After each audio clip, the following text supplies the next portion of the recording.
Morning. രാവിലെ എന്നെ എടുക്കുവാണോ എല്ലാവരും? കാപ്പൊടിയൊക്കെ കഴിഞ്ഞോ? എന്തൊക്കെയുണ്ട് എല്ലാവർക്കും വിശേഷം? നമുക്ക് പ്രത്യേകിച്ച് വിശേഷമൊന്നുമില്ല. എല്ലാവരുടെ അസുഖങ്ങളൊക്കെ മാറി എല്ലാവരും നല്ല ഇതായിട്ട്. ദേവുവിന് മാത്രം കഴിക്കാൻ വേദനയുണ്ട്. അതിന് ആ കയ്യിലെ തോളൽ അത് ഇടുന്നുള്ളൂ. അത് മാറി പിന്നെ മരുന്നും ഗുളിയൊക്കെ ഉണ്ട്. എനിക്ക് പിന്നെ മരുന്നുണ്ട് 1 മാസത്തേനെ. അതൊന്നും സാരമില്ല, അതൊക്കെ ഇങ്ങനെ കിടക്കും.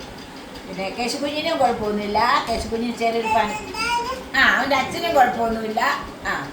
അവൻ്റെ അച്ഛൻ്റെ ഒരു ഫോട്ടോ ഉണ്ട് രാവിലെ, അത് വെച്ചോണ്ടാ കണ്ടോ. അവൻ്റെ അച്ഛനാ. അവൻ പറഞ്ഞിട്ട് ഞാൻ കേശു എന്ന് പറയുന്ന മോൻ്റെ അച്ഛനാ. അവൻ്റെ അച്ഛനാണെന്ന് പറഞ്ഞുകൊണ്ടാണേ. പിന്നെ എന്നൊക്കെ ഉണ്ട്, എല്ലാവർക്കും സുഖമായിട്ടിരിക്കുന്നു. രാവിലെ നമ്മൾ പണിയെല്ലാം കഴിഞ്ഞു.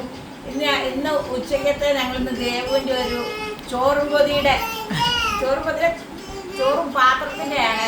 ചോറ്റുപാത്രമായിരുന്നു അത്. ഒന്നും ഉച്ചയ്ക്ക് വരുന്നില്ല. വണ്ടി ശരിയാക്കിയില്ല.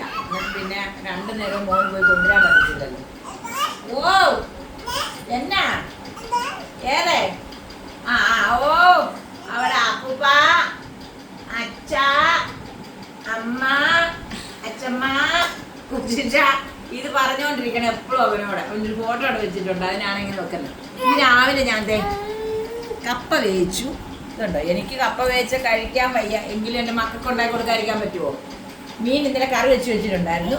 കപ്പയും വേവിച്ചു, മീനും കറി വെച്ചു. ഉച്ചയ്ക്കത്തെ നമുക്ക് ദേവുവിൻ്റെ പാത്രം തുറക്കുമ്പം കാണാവേ. അതുകൊണ്ട് എല്ലാവരും രാവിലെ തന്നെ കപ്പ വേവിച്ചത് കഴിക്കാൻ. എനിക്ക് കപ്പ വേവിച്ചോളും എനിക്ക് കൊതിയാ, പക്ഷെ ഞാൻ തിന്നത്തില്ല. ഞാൻ എന്തെങ്കിലും വേറെ കഴിച്ചോളാം. അതുകൊണ്ട് എല്ലാവരും ഓടി വായോ കപ്പ മീനും കഴിക്കാൻ.